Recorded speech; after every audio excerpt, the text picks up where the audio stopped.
In today's podcast, we have with us Mr. Nishant Sood. Nishant, of course, is from Candi Solar. It's another one of those young solar firms which is making a huge impact now.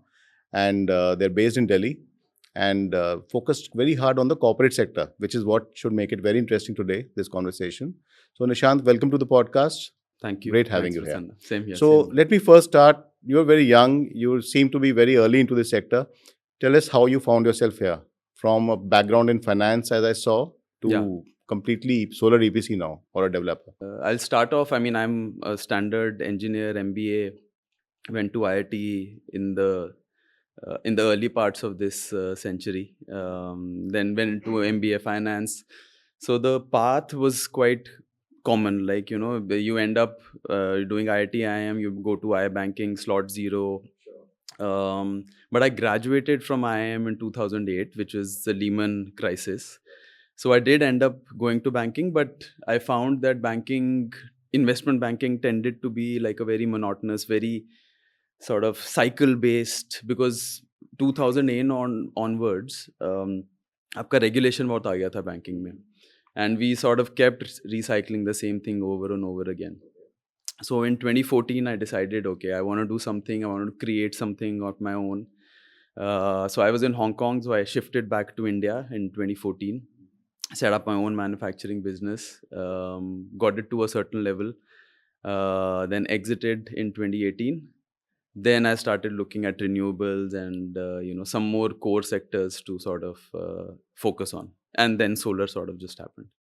Great. So, but tell me, Candi Solar itself is a very interesting firm simply because when we first heard about it, here's a firm from Switzerland which is focusing on India and South Africa, and very interesting also in the sense that I think you have some very interesting options for corporate customers in terms of what you offer them. Tell us a little bit about that. How come they are focused on India and South Africa out of all these places in the world, and how are you trying to differentiate from the competition, so to say? So, nothing major strategic, I guess, in that sense. It's more about like the founding team or the initial group of people having comfort in these markets. So, India, we had a strong group of people who could, cater to the market, and some of the founding group also had a lot of strong connections in South Africa. So, we decided, okay, this is where we start off with. But our effort always has been to look at emerging economies. So we're not necessarily looking to stick only to India, South Africa. It's just so that the comfort factors for those countries was really high. And these are also the biggest economies in Asia, emerging economies, let's say, within Asia and Africa. So that's how it sort of happened. And to your question about the USP for Candi Solar, I think there are a few. We can do a deep dive on it. But I would say, like, being based in Zurich and sort of catering to Asia and Africa marries a few different things, right? Because you're able to get a lot of funds, Europe-based funds, development funds, that you can sort of then bring into India. And we do have a very small team based out of Zurich, but the main focus is on the funding side and sort of some of the more strategic side of things. So how big is the team right now in India? So as of now, I think we have about 77 employees in India. We have about 5 offices right now. I think pretty soon we will add a couple more offices. So we have a presence in Mohali, Delhi, Pune, Mumbai, Bangalore right now. Chennai, Ahmedabad is probably 2 areas where we might look to expand and set up offices. So you are on a primarily what we call the OPEX model or the RESCO model, right? Does that mean the corporate has to make no financial commitment at all? How does that work? So yeah, in most cases, yes. We do have, so I would say, so coming to the second USP, right, for Candi specifically, not necessarily related to Zurich. Our second biggest USP is innovation, whether it be contracts, whether it be the financial product or asset management.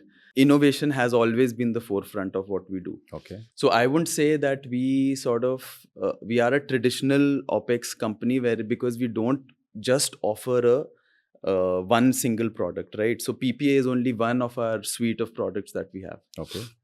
Like, I think, for example, when we started off back in 2019, 2020, all of the PPAs in the market were only for investment grade companies. They Right. were documents that were like 80, 90 pages long. Sure.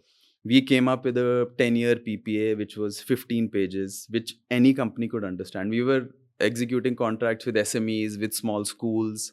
We did even like a 20 kilowatt project back in the day. But the point was, those people can then understand contracts, right? You have to make it simple. Those guys don't have a strong legal team or anything of that sort. So that was the first innovation, and then we've continued to do a lot of different things that we've added in terms of product suite, whether it's a lease model, a performance loan model. So we do a lot of different things. So what we try to do is to understand the problem that the client has, and then Okay. offer a solution, perhaps a customized solution, slightly tailored solution based on what we have. But we're not looking to push a product Sure. onto a customer. One of the things we've seen at Saur Energy, of course, we've been tracking the sector, is there's a huge difference in terms of the interest levels, awareness of solar today. But having said that, I think a lot of people still don't realize that it's much more complex than it seems from outside. And this is right down to the rooftop level. Just give me a sense, out of 10 corporates that would be interested in solar who come to you or who you talk to, how many actually get converted? I think the number is somewhere between 5 to 10%. And the bigger problem is like the cycle time of a decision making. Okay. Because decision making, solar is not their key business, right? I mean, it's helping their Sure. bottom line for sure, Right. because it's cutting cost, and a major cost. Electricity cost is not a small cost. But the fact is, it's not the key focus area for people. Right. So a person will be looking at solar, but it's not his full-time job. So what happens is it sort of gets pushed a little bit, which means the cycle time increases a lot. Mhm. But people don't understand that wo cycle time increase ho raha hai, and every day is costing them money. Sure. Every day they're not going solar is costing them savings. Mhm. So that is something I think if people sort of understand, that will be an interesting thing. And also, yeah, I mean, installation process, rooftop tends to take about 3 to 4 months. Mhm. But they also need to understand that there are certain basic things, while maintenance and everything is in our scope. There are certain basic things that they also need to take care of in terms of roof access, in terms of making sure that, just some basic hygiene factors are sort of maintained. And if they do that, then their savings will increase, our revenues will also increase, and it'll be win-win for everyone. So when you said there's hardly a 10% conversion rate, are there companies where you just take one look and say, no, this is not going to work out really? What would those be? Outside of credit rating, of course. Yeah. So I think the technical factors mostly have to do around asset maintenance, like, soiling issues. There are certain factories which have a lot of metallic dust. If that sort of clings to the solar panels, cleaning becomes a problem. I mean, there's some areas, even though we have done installations there are some areas, for example, that might be cyclone prone. Sure. Wherein still you can do fixed tilt, but some Right. areas it might be difficult, maintenance wise, for things to happen. Cement factories, for example, also have a lot of dusting. So that in some cases makes the generation low and the maintenance a little difficult.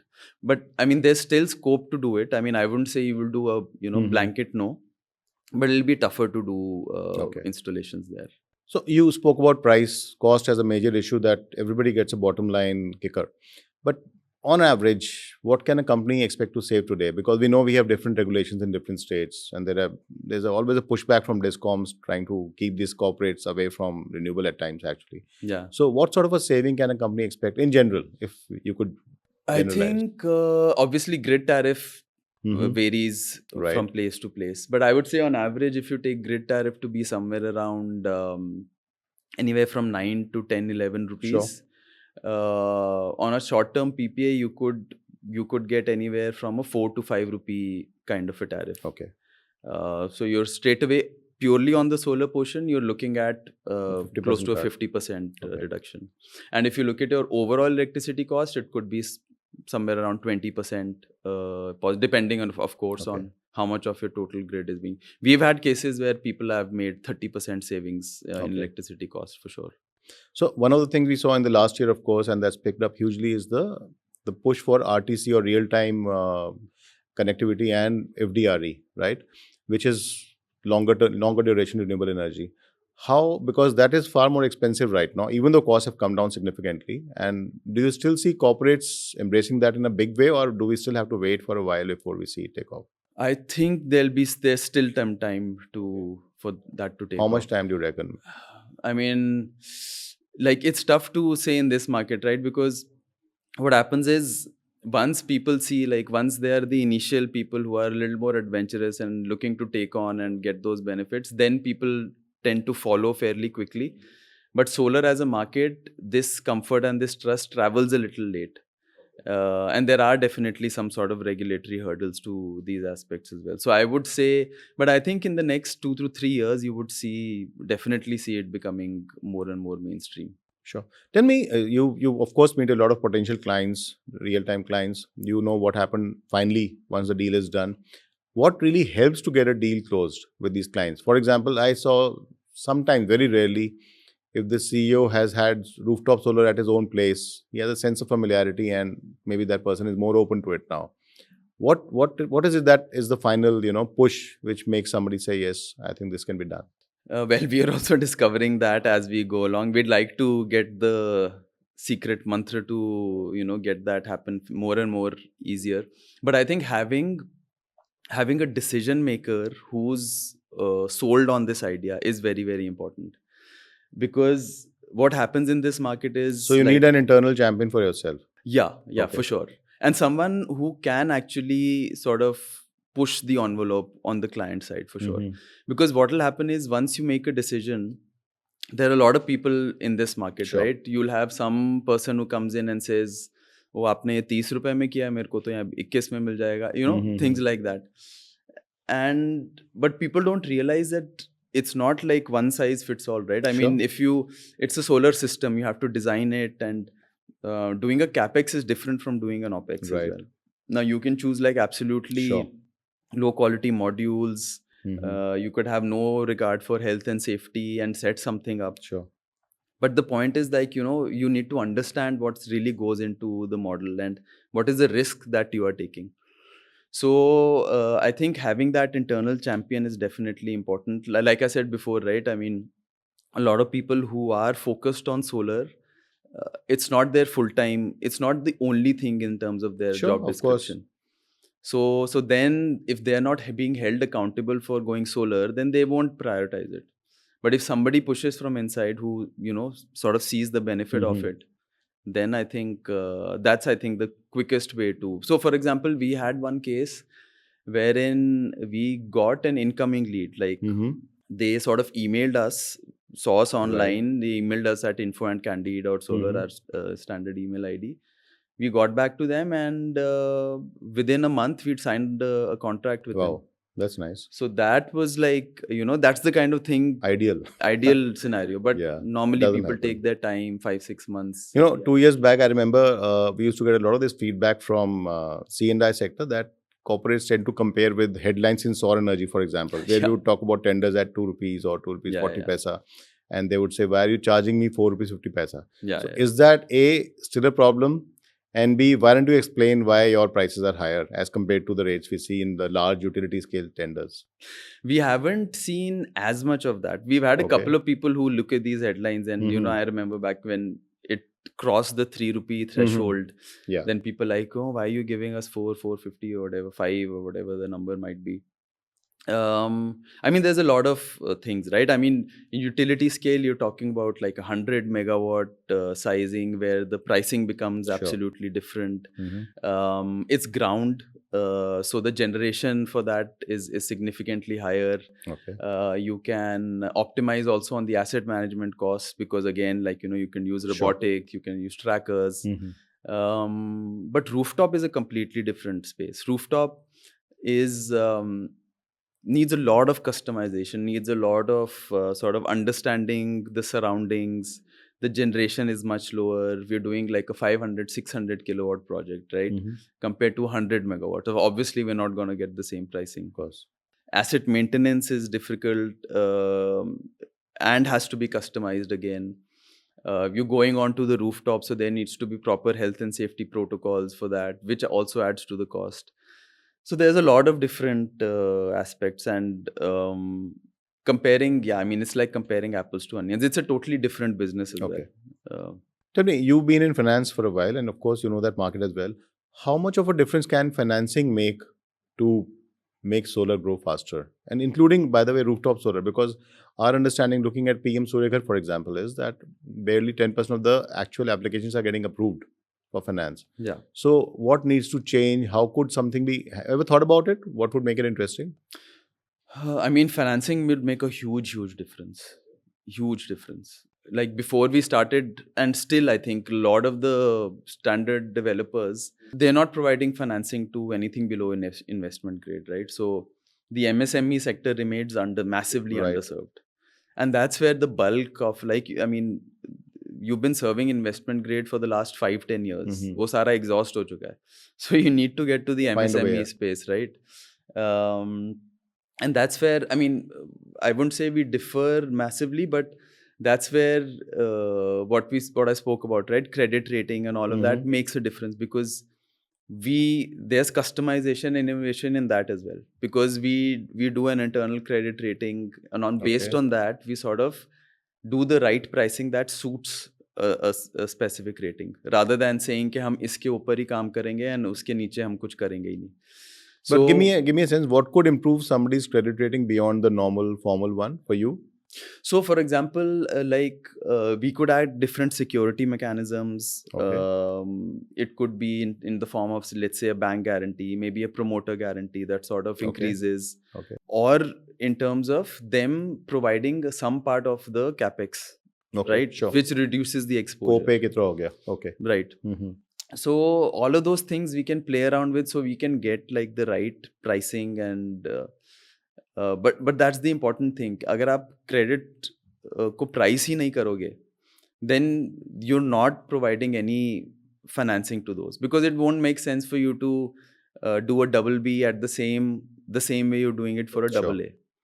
So I think financing is a huge part of solar adoption for sure. So Nishant, you must be meeting a lot of people pitching to you for equipment or for EPC work. So I'm sure you've seen a lot of new people, entrepreneurs have come in. Do you think everybody is doing it right, or are some people making very obvious mistakes when they enter this sector as an entrepreneur? I'm just curious because I think the jobs potential here is massive, especially on the installation side. But for whatever reasons, a lot of people seem to struggle once they get in. You mean mostly like on the EPC side? Yes, or, because margins in any case are not very high. So Yeah. if you calculate something wrong, do it wrong, you suddenly left with no profits or trying to cut corners, and that's a risky thing to do.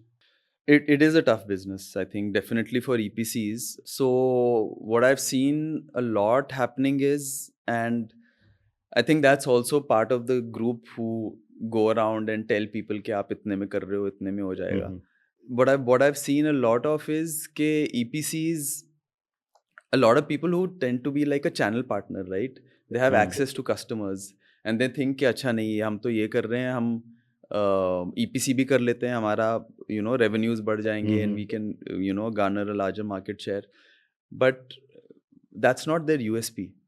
They have a good customer connect, but they don't have a huge exposure in terms of what it takes to install the technical side of things. So, and what happens then is that they bite off more than they can chew. So that I think is that, because you need to make it clear कि आप commercially focus करना चाहते हो or technically focus करना चाहते हो. So sort of getting into a place that's not your position of strength doesn't help at all. And if you want to build a EPC, then उसको independently build करना ज़रूरी है with like a proper core team. Because what a lot of people think is कि इसमें तो कुछ issue नहीं है, हम एक INC ले लेंगे अलग से, उनसे ये करवा लेंगे, ये outsource कर देंगे. But it doesn't work like that, because like especially rooftop, there's so much customization. Site visit आपको करना पड़ता है, थोड़ा बहुत कुछ गड़बड़ हो गया उसमें तो it screws up the entire project. Right. So I think that's important. And to have a strong how is the availability of people right now? We've been hearing again about this skill challenge all the time, that people are not available. Is that changing, improving, and are salaries better now? Yeah, I mean, I wouldn't say. I mean, it's a bit different for us because we have a much bigger brand name in the market compared to when we were looking at people when we were like when we only had 5 people or so Sure. before COVID. So we have a much bigger brand name. People notice us, and we get a lot more talent. Um, but I think that is definitely improving. Um, as I've seen over the last 5-6 years, I think the pool is expanding. There are more sort of companies coming in, and you know, um, even pre-COVID, the guys who just entered the market now have 5-6 years experience, Sure. right? So that pool is constantly increasing because the more EPCs you have, the more developers you have, the more people who are maybe not necessarily solar background can come in, and over a couple of years they get some sort of expertise in the market. So I think the talent is definitely growing. But tell me, for a company like Candi Solar, what is the next stage in terms of, for example, raising funding? Would you go public, or would it be a private equity investment? How does it work? So we've relied mostly on DFI investment, so development funds, Okay. for both equity Mm-hmm. and debt side. So we don't necessarily go the private equity route, because for us the business, it's not just about like business of growing rapidly and sort of setting up a huge asset base. It's also about sustainability. It's also about sort of environmental impact. Okay.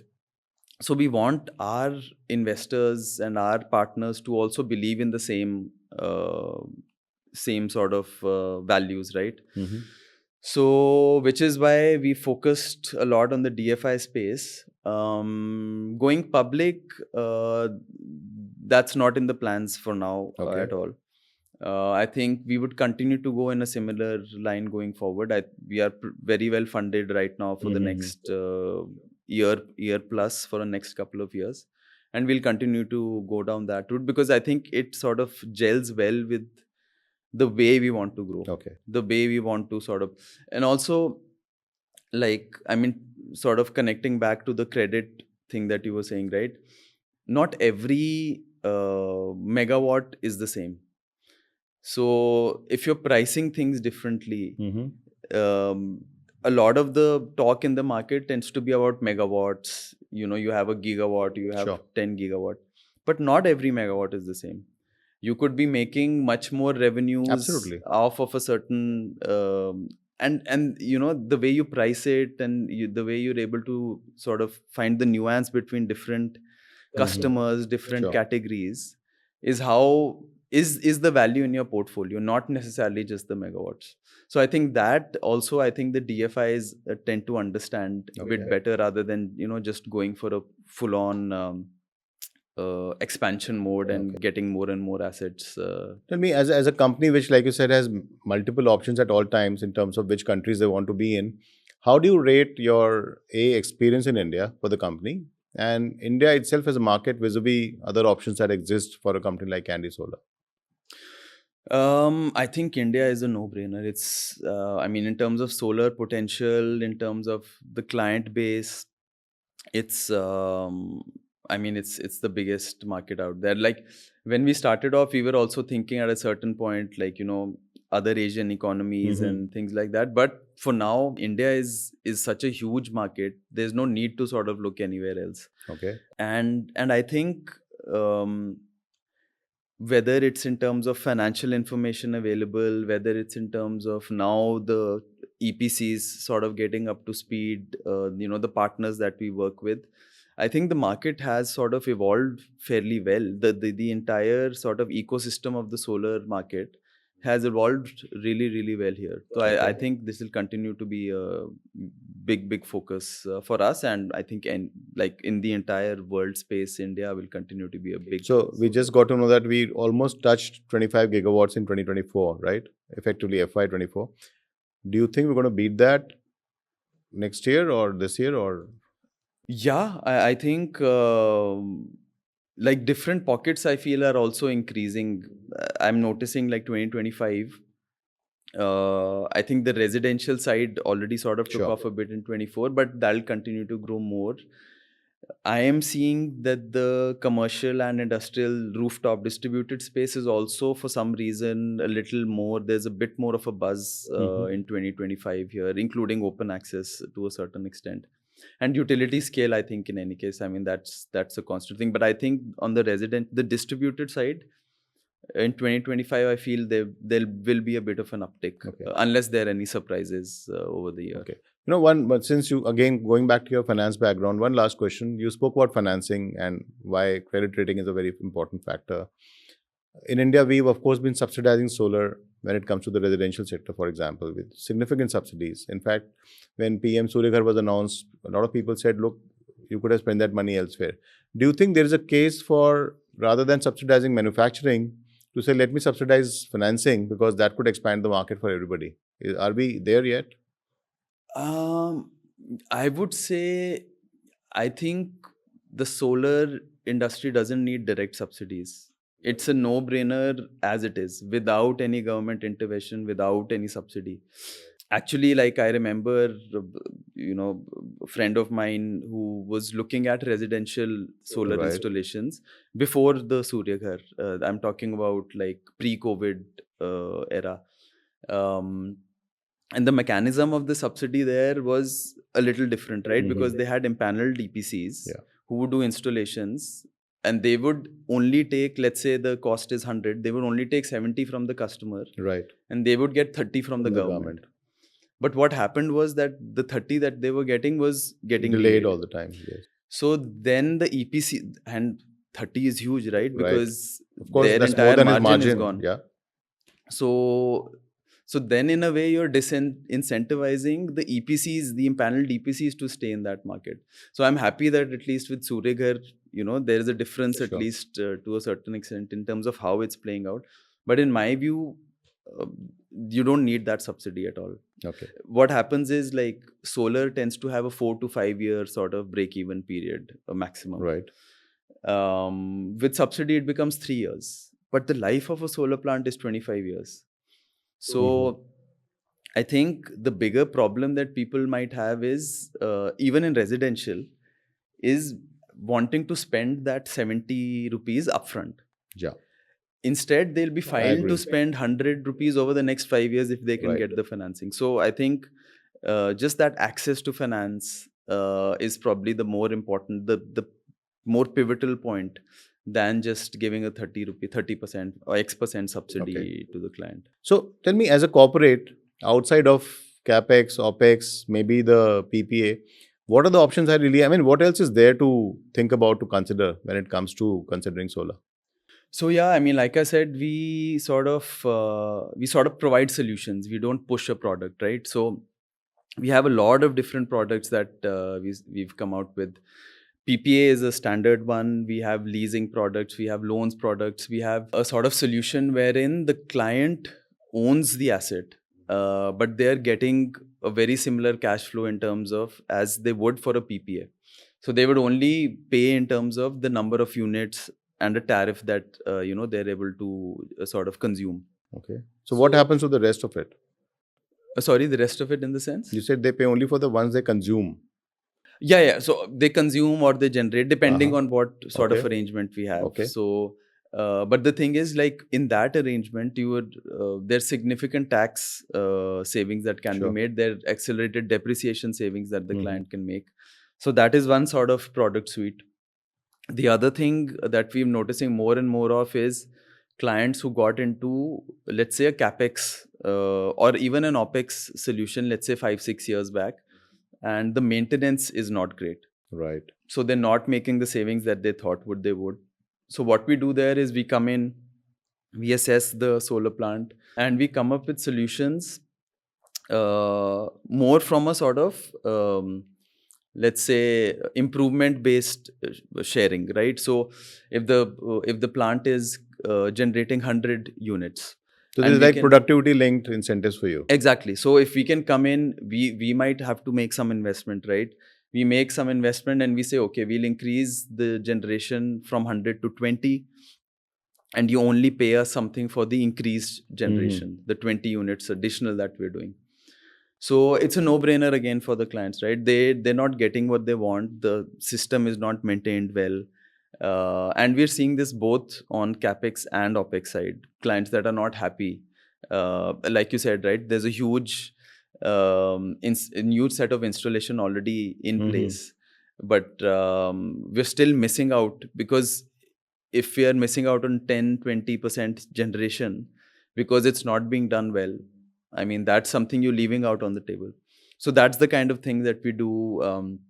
We've also in some cases offered like an entire takeover of a capex project, for example, wherein we would turn it around, we would own the asset, and then we sort of give them a PPA kind of. So the client is getting a lump sum payment for you taking it over. Yeah. Okay, that's interesting. So, like I said, like, there's a lot of different options, and But if this is not too detailed, what would be the value of a project somebody put up 5 years back as a capex project if you're buying it back today? So yeah, obviously. So for us, when we're coming in, we don't necessarily look into what has happened. So we look in the future. So we say, okay, 20 years life left. What can we do to improve this system? What would it take for us to additional money for us to put in? And on that basis, we give something to the client. No, I'm asking because let's say I have a project and I get a chance to monetize it now. Yeah. All over again. What sort of a discount are we looking at? What could it be? Give me a range sense of that. I mean, it's tough to say a huge range, but I think if it's a 5-year-old project, I would say there would be a haircut of upwards of 25%. But the thing is, like, you also have to look at it in terms of the savings that you get over the next. Already you've made it, yeah. So that price is only one part of what you're getting, right? You're gonna It's get. not going away. You Yeah. will continue to make a saving. Correct. And also you make liquidity immediately. Sure, of course. That's the attractive So part. yeah. Great, Nishant. Thanks a lot. It's been great having you with us. Thank you. My pleasure.